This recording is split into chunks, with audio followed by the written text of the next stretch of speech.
الله أكبر الله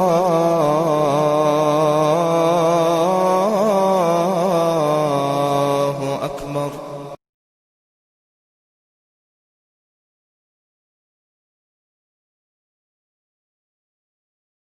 Kisah nyata di Jazirah Arab.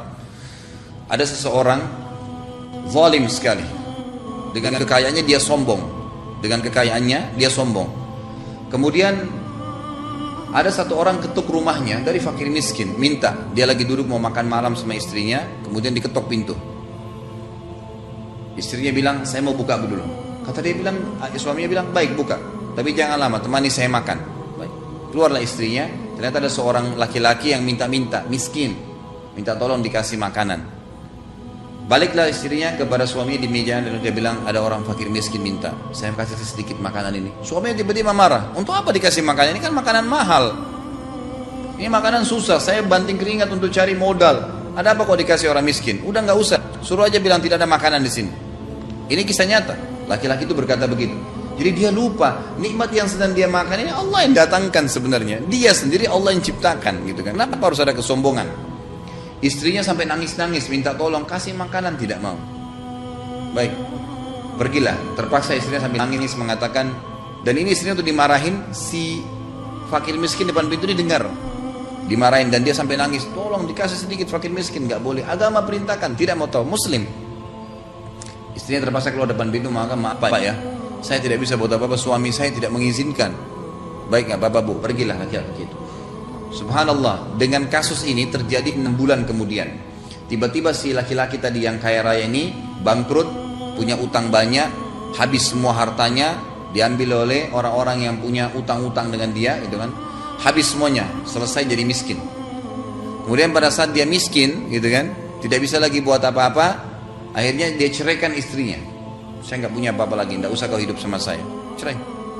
Baik, istrinya bilang saya masih bisa sabar. Enggak, saya sudah nggak bisa buat apa-apa, percuma, saya sudah miskin, tidak bisa apa-apa. Dia nggak mau, diceraikan istrinya dengan hikmah, nggak tahu kenapa gitu. Baik, setelah istri diceraikan, selesai masa iddahnya, tiba-tiba ada seorang laki-laki melamar. Menikahlah laki perempuan ini, dia masih muda, nikah dengan laki-laki tersebut. Laki-laki ini ternyata kaya raya, gitu kan, melamar dia. Baik, dia juga tidak pernah tanya laki-laki ini kenapa lamar dia, pokoknya dilamar oleh seseorang, dia istikharah, cocok, nikah, sudah. Selesai menikah ada satu kejadian. Kejadiannya hampir serupa dengan kejadian awal dia. Jadi waktu dia lagi makan malam sama suaminya, tapi suami yang kedua ini orangnya soleh, orangnya baik. Ada yang ketuk pintu. Kejadian hampir sama, semuanya kisah nyata. Kemudian si istrinya bilang saya mau buka pintu, silahkan dibuka pintu. Ada orang fakir miskin yang minta. Ternyata fakir miskin ini ya itu adalah mantan suaminya si perempuan tadi. Minta di rumah orang ini yang tadinya diusir sama dia. Dengan hikmah Allah terbalik keadaan. Perempuan ini kembali sambil menangis. Lalu suaminya bilang, kenapa? Ada siapa yang di depan pintu? Dia bilang, ada orang fakir miskin minta-minta. Boleh saya kasih? Kasih, ambilin makanan. Kata suaminya sekarang belum tanya siapa di depan pintu. Ambilin, kasih dia, tidak apa-apa, kita masih punya banyak makanan. Langsung kata istrinya, apa kau ridho kasih dia? Dia bilang, iya. Kau belum tahu orangnya, nggak apa-apa, kasih aja. Kalau orang minta dalam agama kita disuruh kasih. Dia bilang, tahukah kamu yang minta depan pintu adalah mantan suami saya dulu yang nolak memberikan makan. Ada satu orang miskin dulu dia tolak kasih makanan. Apa kata suaminya depan meja? Dia bilang, sebentar, kamu duduk dulu. Kamu tahu, ingat kisah itu? Dia bilang, iya. Kamu tahu siapa yang minta-minta depan rumah dulu? Depan rumah kamu? Dia bilang, tidak. Saya dulu minta-minta. Kata suaminya sekarang, saya minta-minta dulu depan rumah yang ditolak oleh suamimu saya. Dan saya mendengar waktu kamu dibantah-bantah atau dimarahin oleh suami kamu. Dan saya niat waktu itu minta kepada Allah agar diberikan kekayaan. Dan kalau memang kamu terceraikan oleh suamimu, saya minta jadi istri saya. Dan sekarang terkabulkan semua. Terbalik kasusnya dengan hikmah dari Allah SWT. Kadang-kadang manusia lalai, dia itu sangat lemah. Apa yang mau disombongkan dari semua badannya keluar kotoran. Kupingnya ada kotoran, hidungnya kotoran, kulitnya kotoran, semua kotoran. Apa yang mau dibanggakan? Dia kalau malam capek ngantuk, kalau makan 1 piring 2 piring kenyang, mau diapain 10 piring yang tersisa di rumah? Kasih orang gitu kan. Cari pahala.